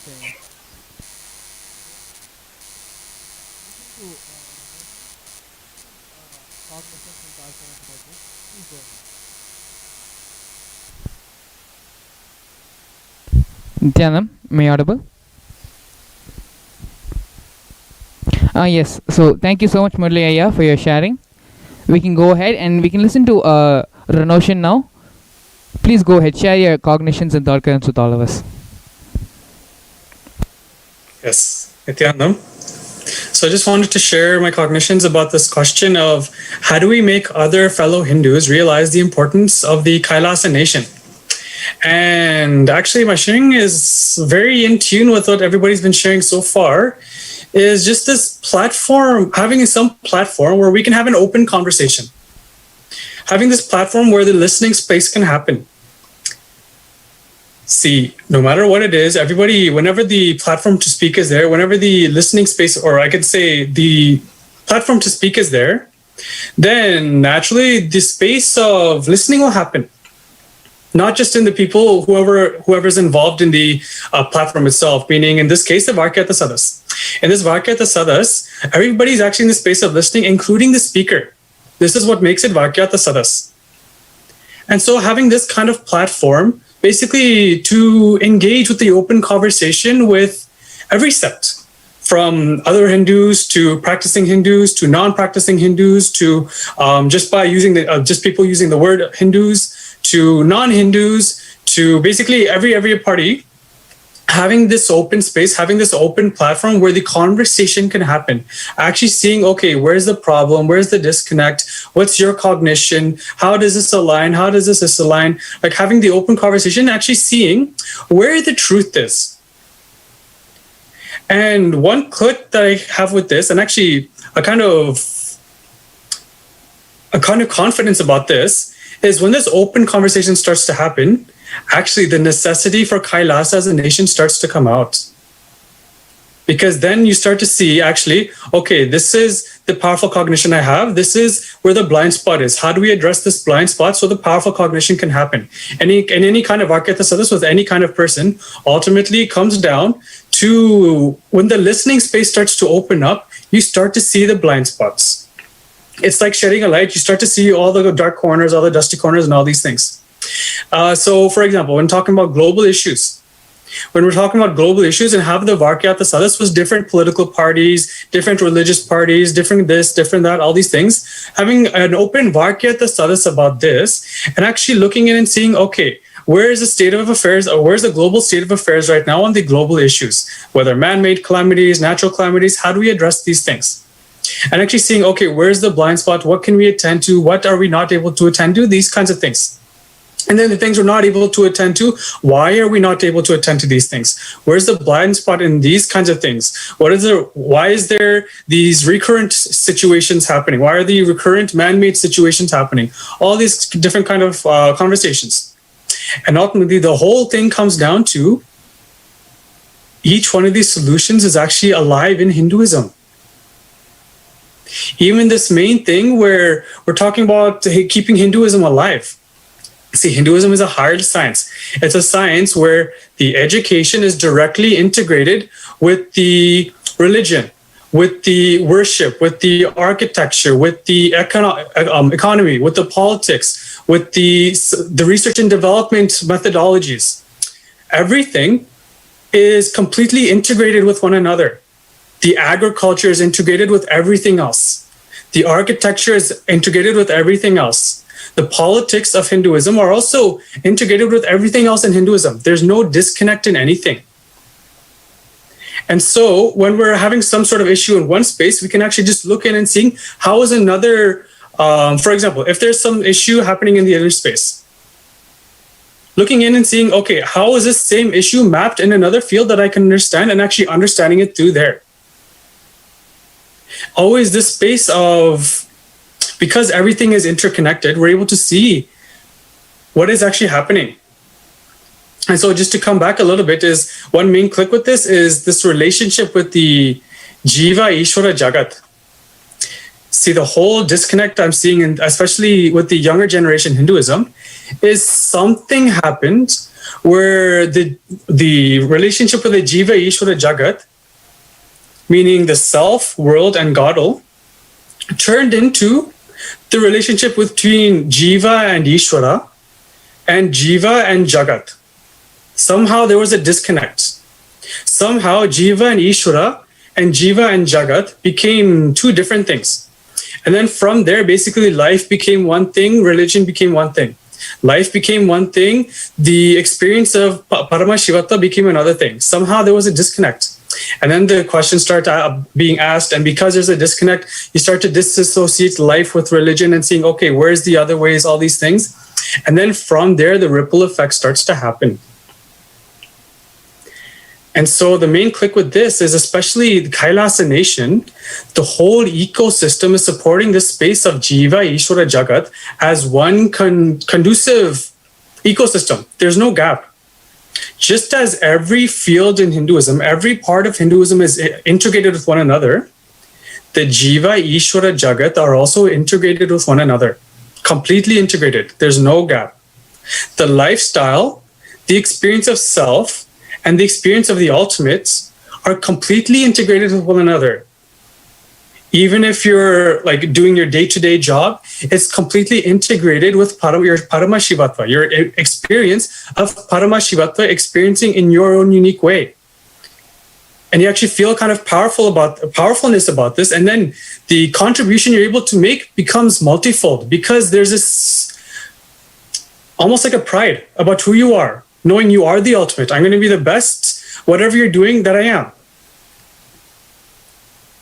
In everything that you're doing, you're manifesting the space of ultimate when this Jiva, Ishvara, Jagat relationship is very upheld by the ecosystem. And so just to sort of wrap this up is what I feel is the best way to really make other fellow Hindus realize the importance of having this Hindu nation is really just having this space for the open Bhakyata Sadas, this open platform where everybody can actually share, speak, see where the blind spots are, where the places that we can attend to are, where the places where we can't attend to are, why we can't attend to certain places, why we can't attend to certain places, having this open conversation and having this open space of the listening space. Because then all the right things start to come out and we actually start to see, okay, where all needs the contribution? Where all can we support one another and live celebrating one another's space, living in the coexistence. So yes, this is just the main thing that I wanted to share today. Thank you so much, Roshan. Actually, hearing your point where all is required, the only thing which we need to do is provide an open platform for people to get interested and for factual Hindus to become actual Hindus. I want Raja Maharaj to share an incident which happened when he went to Canada and attended the Hindu Youth Conference. Where, you go ahead, Maharaj, and share that. This is actually the same event that I was talking about earlier, where the temples came together and were discussing about then, and the 60-year-old temple came and told how the next generation didn't want to take on the reins of the temple. So I had met with the youth in that same there's a two conference going on. The youth also came together and were discussing, and I was able to see a variety of youth there as well as being fellow Hindus. One was they were there because somebody made them be there. Many of this youth in Hinduism have the experience. I come to temple because my dad made me. I go to temple because my mom made me. I don't know, otherwise I'll be playing games at home. So that category was there. Then there was the group that there was a group that are from that are from Toronto who wanted to help everyone have an open conversation. They wanted to provide a secure space for everyone, and wanted to make sure that every individual youth had felt secure enough to open up. Of course, even the effort had to be shown from the leaders' side. So they were the leaders of that conference, and then there was the other youth who are leaders of the temples, or they are taking up some leadership there, and they are facing some of the issues inside the structure of the temple, where they wanted to have more their say in the way the temple should be. And some things that are really a little outrageous for me that they wanted to do, but their activism was, I appreciated it. So there were this conference had like this kind of people, and there's some people. So the leaders, they were adults in the room, and there was a group of teenagers and young adults. And there were teenagers and people in college, you can say like that. So the adults in the room were there, and in an effort to show the younger generation that we want you to open up, we want to give you a lessoning, the leaders had taken the immense hard task of trying to clear the room of all the adults. So one by one, they asked and requested. They said, we will not be able to have this opening up. We request all the adults to please leave. Until everybody, one by one left. In seeing this effort made by the leaders, the other youth immediately saw, now it's a chance for me to open up. So the way that you can help people, even in a open setting, everybody has their own way they open up, and their space where they feel insecure, that they'll not be able to open up. So that was one example of how they had brought a lot of listening from the youth in that situation. But one of the interesting things in that conversation, that when we were addressing the youth an active role in the temple and wanting to take a position, I said to them, actually, it's important that you know that you address to the leaders of your temple that you are the person who is going to take on the reins of the temple in the future. So if you are a youth and you want to, and you appreciate Hinduism, Hinduism has contributed to your life, and you want to take an active role in your temple, then you need to make it assertive to the adults in the room, to the leaders, that the leadership is going to be handed over to you. Hence, that you need to, they need to consider your sentiments as well. But the sentiments, of course, were flawed in that context, because somebody in that room wanted to include Christmas in some of the festivals that they celebrate in the temple. It's not technically there in any agama or ritual, hence I didn't feel that it's important to emphasize that point, because there's so much more to explore inside Hinduism itself. For example, now we are going to celebrate on the 25th of this month, we are going to celebrate Vaikuntha Ekadasi. It is one of the most important festivals for the Vaishnavites of Hinduism. It's called Moksha Ekadasi, the day that people literally have salvation and literally attain almost Sayuja, Narayana Sayuja. And it is the day Bhishma also achieved the Narayana Sayuja, means completely with him in Paramapadam. And they attain his oneness, they attain his space. It is a space above Vaikuntha. So traditionally the temples, all the Vaishnava temples, will have a northern door that is always kept closed throughout the year. On this particular day, that door is opened, and the deity of the temple walks through that door going into the north, and everybody follows behind. It is a significant ritual that symbolizes him taking us to Vaikuntham, Paramapadam, which Swamiji says is the same as space as Paramashanta, Paramashiva, the space of KAILASA, Sri KAILASA itself. So that is an important sentiment, and actually it's interesting to find out in Tirumala Tirupati, there's enough crowd going to that temple such that everything has to be cancelled, because everybody's just trying to go through that Vaikuntha Dwaram. So for if you see their website, you can just see, we've been doing the research, it'll say darshan for VIPs from 2 a.m. to 8 a.m. and then darshan for public from 8 a.m. for 3 days. Literally for 3 days continuously crowd will be going, and that is the tradition that's there. And what we are doing in Sri KAILASA is reviving every single agama where it is, for which Hindu that is. And we are getting ready to do the Vaikuntha Dwara, setting up the whole temple for that actually here. And we're getting all of the open welcome now itself for all the Sri Kailashans here and the panelists and everybody to get involved in how Vaikuntha Dwaram is set up and whole sentiment. And you can also do this sentiment in your home. Walk through and see, take Narayana through it and walk through it. This is living the tradition. In your own home, make the temple, open the Dwaram, decorate one Dwaram with a Toranam, with a flower decoration, with some Chandan, Manjal. You can see the pictures on Google how to decorate. And just walk and you take Swamiji is Sarvadeva Devi Swarupa. Take Swamiji through there, and then you follow through and have everybody in the house also follow through. And now we are in Paramabodham. This is the ritual. Let us do Aarati to Swamiji and let us celebrate that we are in oneness with him. Just doing this act. Here in temple we will be taking the Utsav Vigraha of Narayana and taking him all in one procession and taking him to the Dwaram, celebrating that oneness. And of course before that we will be getting him ready, getting his deity ready, because we live with deities.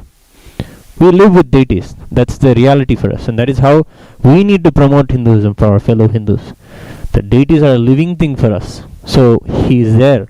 In fact, beautiful clicks I had today even. In fact, the next Jayanti Brahmotsavam and third Jayanti Brahmotsavam is Swamiji's birthday celebrations. They are 30 days of continuous activity. It is the biggest Brahmotsavam of our temple.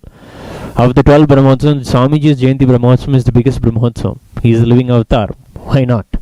And so the way we are celebrating him this year is in the theme of the Shanmata, reviving how Swamiji has revived the 6 Sampradayas of Hinduism. We are celebrating Swamiji in that light and doing rituals and bringing them out and giving it as an option for everybody to be a part of and to take part of. and all their activities, of course, will be streamed on NTV and on Facebook for everyone to see how Swamiji is deriving those sampradayas. And for me personally, it's a big thing. I honestly, it's the biggest Brahmotsavam that in this size we have almost done actually before. And I just had a thought, like, how will I be able to manage everything? Where are the resources? How will I be able to do it? It's like exam, how the kids will have exam anxiety. I'm also having little anxiety. So then I realized something that I'm missing here.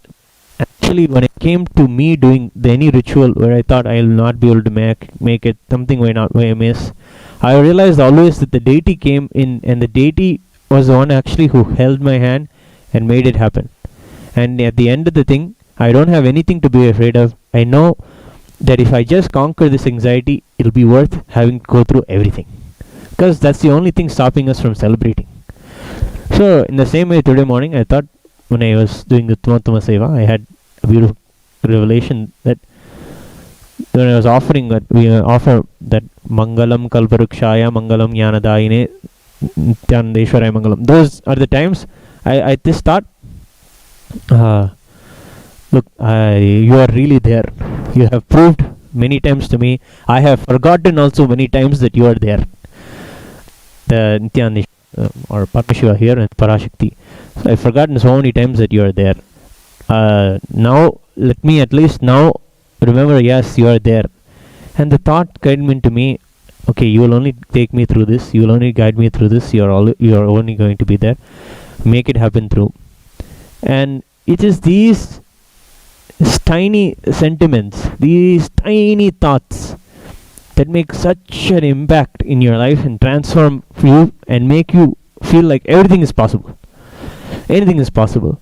And this is the opportunity that Hinduism gives.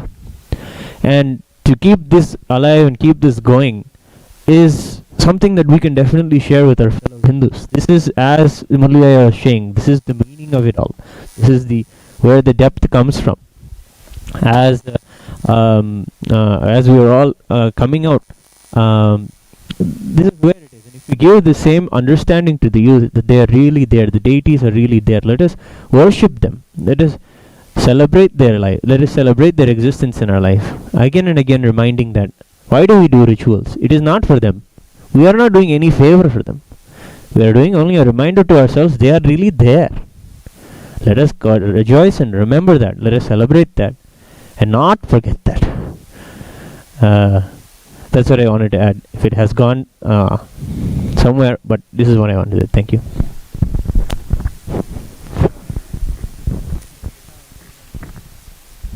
Thank you so much, Maharaj. So next, let's go ahead and listen to Achyutamayananda, hear his opinions, thought currents, and cognitions about this. Please go ahead. Yes, Nithyanandam.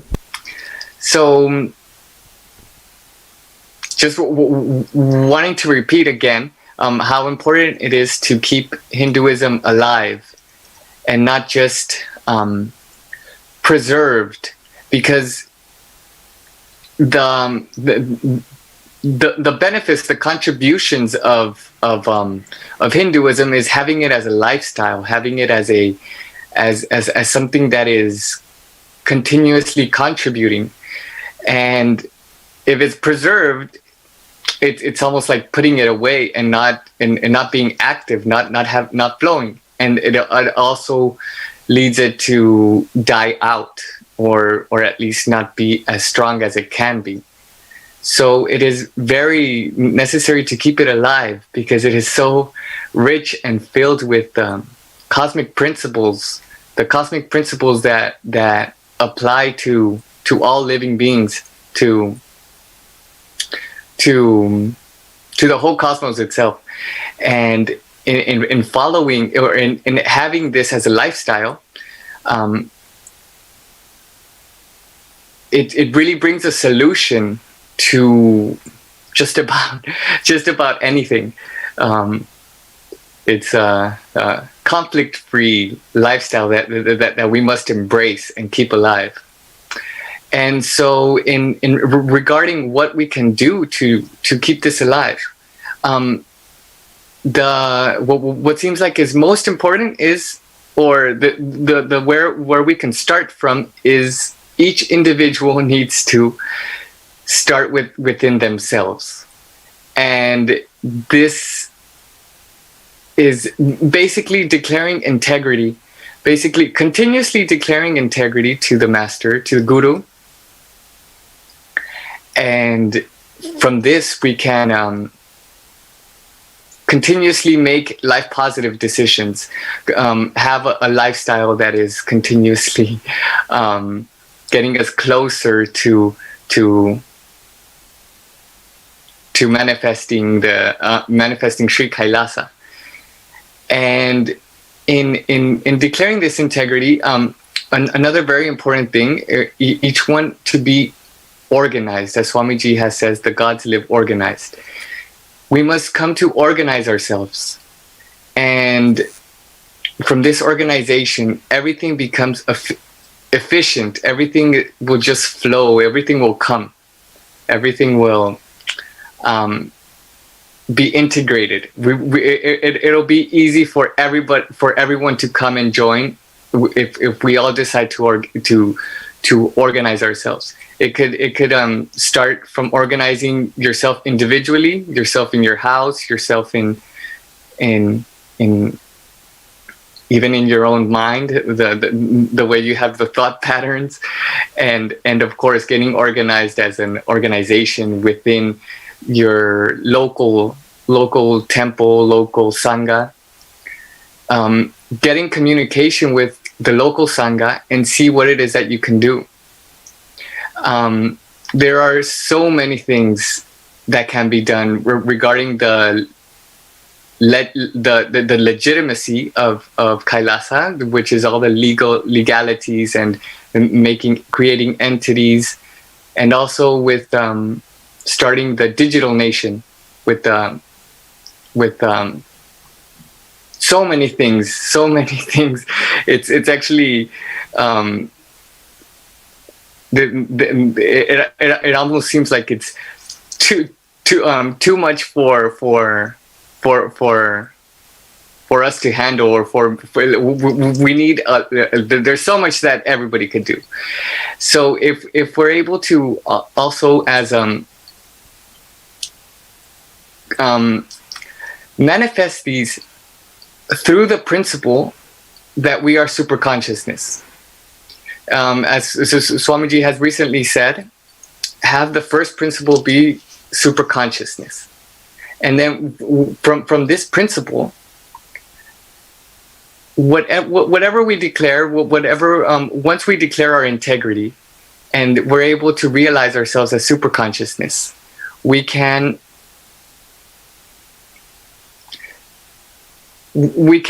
come from the space that truly connects us with our authentic, with our highest possibility.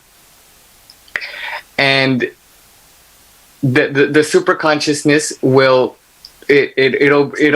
give us the intelligence to know what to do and how to do it, and of course manifest the Sri Kailasa. Yes, that's what I wanted to share. Thank you, Nithyananda. Thank you so much for sharing. Next, Jnanatmananda, please go ahead and share your powerful cognitions, your thought currents about this. What are some ways how we can make other factual Hindus become actual Hindus? Please go ahead. Nithyananda Maharaj, Nithyananda everyone. Thank you everyone for sharing. It's been excellent. Yes, I completely agree with what Chittamaya said about declaring integrity as the first and natural step that everyone can make. Life is basically a declaration when you recognize the opportunities provided by a living incarnation. So I just would add to that the action of just jumping in, because anything like how to make other fellow Hindus realize the importance of the Kailasa nation.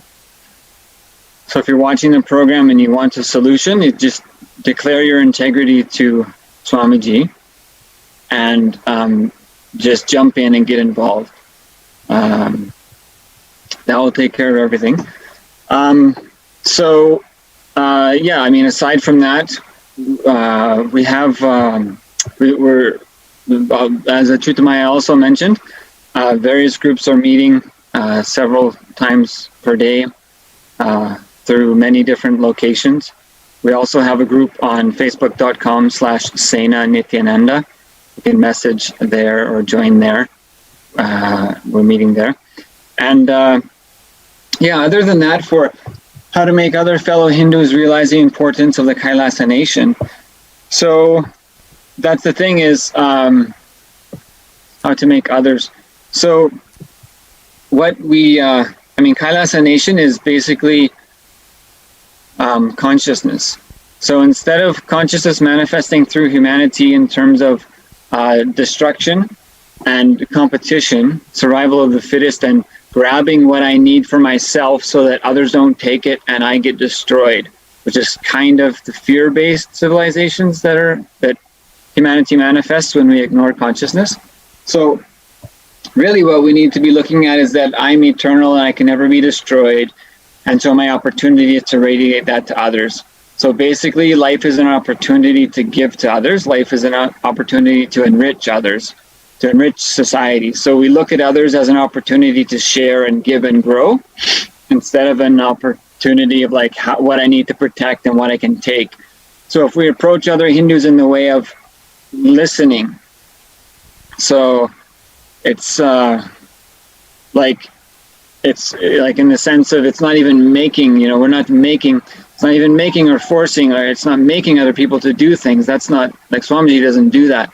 Right? He just constantly enriches and constantly supports in every way, and plans for your future and supports you to get there and tells you the path and shows you what enlightenment is, and then gives you the experience and then tells you how to maintain it and then makes that happen for you. And then, so he creates every opportunity for you to do all your own growth, but he provides every support and never gives up even when you do. So that's what consciousness is. So the understanding from here is basically approach. Swamiji has said also. This is what life is like. If we look at civilizations that have died, then it means that it wasn't life. Like we talk about civilized like ways of life on Earth, but life means life, not death. So life means living, and living is eternal, and living is survival. So Hinduism is not the only living civilization. It's not the only proven solution. It's the only proven way of living. Like it's literally, because any other civilization, that when a civilization grows, if the attitude when it outgrows its britches, to say, when it grows and needs more resources, if its attitude to neighboring civilizations and countries is to destroy them, that's not life.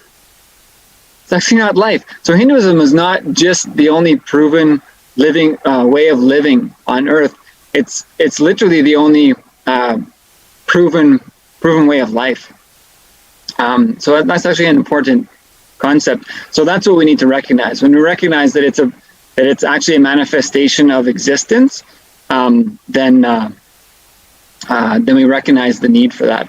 But yeah, generally I just would say, approach people in the space of listening and causing their reality. So engage the other people. We need to become activists. Actually. So it's like there's a Hindu Holocaust going on. It's like being on the battlefild. It's like there's a Hindu Holocaust going on where as many as 1 million gurukuls since 1830 have been destroyed.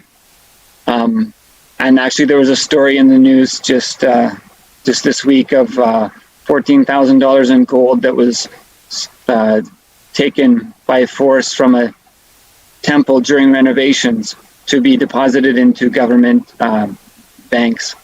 And so we'll see if that comes back. But so this is an ongoing thing.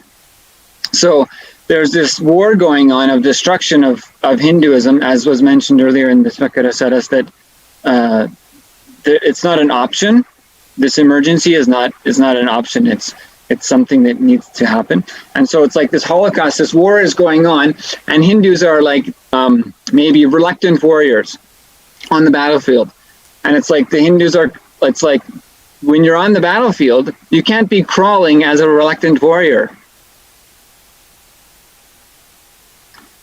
What will happen if you're crawling?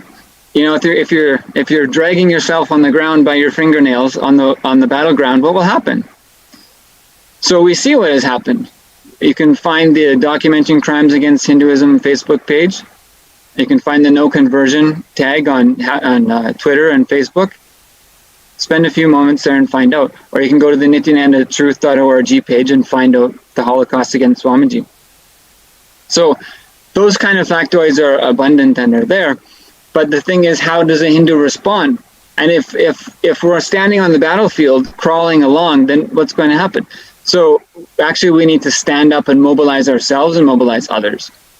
So when we act from the space of enriching and causing the reality that others want in their life, then they'll see the need, right? Like, who supports you in your life? You know the need for them darn well, right? Like your mother, you know what the need for her was, or may still be. The need for your mother was giving you life. It's very important. So we need to just reach out to Hindus with the listening, caring space. Listening and with the goal, we can share the goal that we want to find common ground between us and how we can contribute to each other's lives. So that's a nonviolent approach to any in any situation. Just approaching from the space of, and even saying, looking to find how we can mutually contribute to each other's space. Find out what the common ground is and how we can make it happen. Find out what you want, what you're doing, how that works with the opportunities that I'm working to provide, how we can make happen what you want to have happen, basically. So this space on an individual level, organizational level. So yeah, it happens through listening. When we listen to people and cause what they want, enrich their lives, they're going to recognize that that's a need and a benefit. So that's one of the understandings. Thank you so much, Nyanatmananda. Actually, finally, it just boils down to this one thing. Be the first question of how we can start contributing and working from wherever we are. Second question, how we can overcome all the obstacles to making this happen. And the third question, how we can bring others, actual Hindus, to become factual Hindus, and factual Hindus to become actual Hindus. The answer is one. We shedding our reluctantness, stop being reluctant Hindus, and start doing a real job of protecting and preserving Hinduism, actively going out and spreading this message. This is the singular and only answer. Everything else which comes from this is finally based out of this. When this fundamental cognition we all have to become the real warriors Hinduism needs. Naturally, even these other three questions will not even come into existence. As long as we have this neo Hindutva idea inside us, how can we start contributing from wherever we are, how to overcome all these obstacles. When our house is on fire, do we care about how should we switch off the fire or how should we save our family? We act out of instinct. We act out of survival need. Fundamentally bringing this understanding into everyone, where KAILASA nation is a survival need now for Hindus. Not just Hindus, but for humanity. It is making that happen is the only way KAILASA can be revived. Not any other way. So with this, we've come to the end of today's Vakyata Satas. I'd like to sincerely thank all the panelists who have joined with us here today for coming here, contributing towards the growth of the KAILASA nation, voicing out your opinions, letting all the people who are watching us on NTV and on YouTube to sit and contemplate, have their own thoughts about what we've been sharing.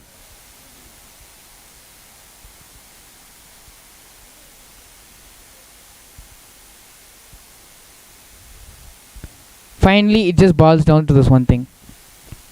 shedding the reluctantness and being real warriors. With this, center into the meditation, prepare ourselves for Nitya Satsang.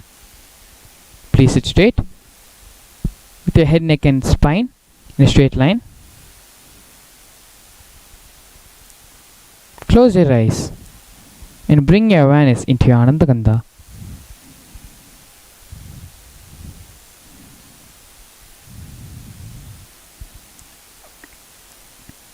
Visualize Swamiji sitting in your Ananda Gandha as Paramashiva with 25 heads and 50 hands.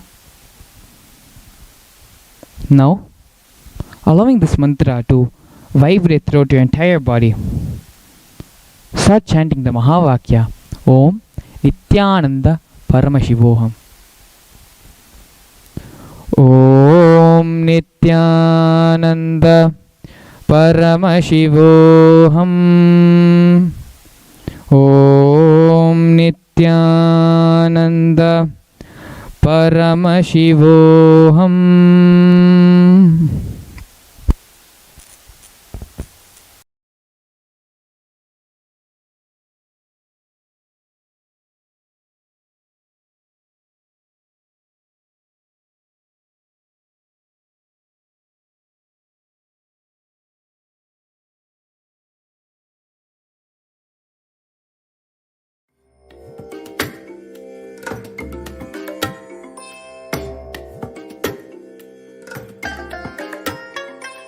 I bless you all.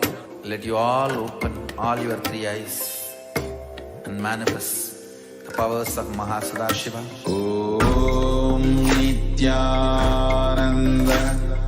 Paramashivoham. Om Nithyananda Paramashivoham. Om Nithyananda Paramashivoham.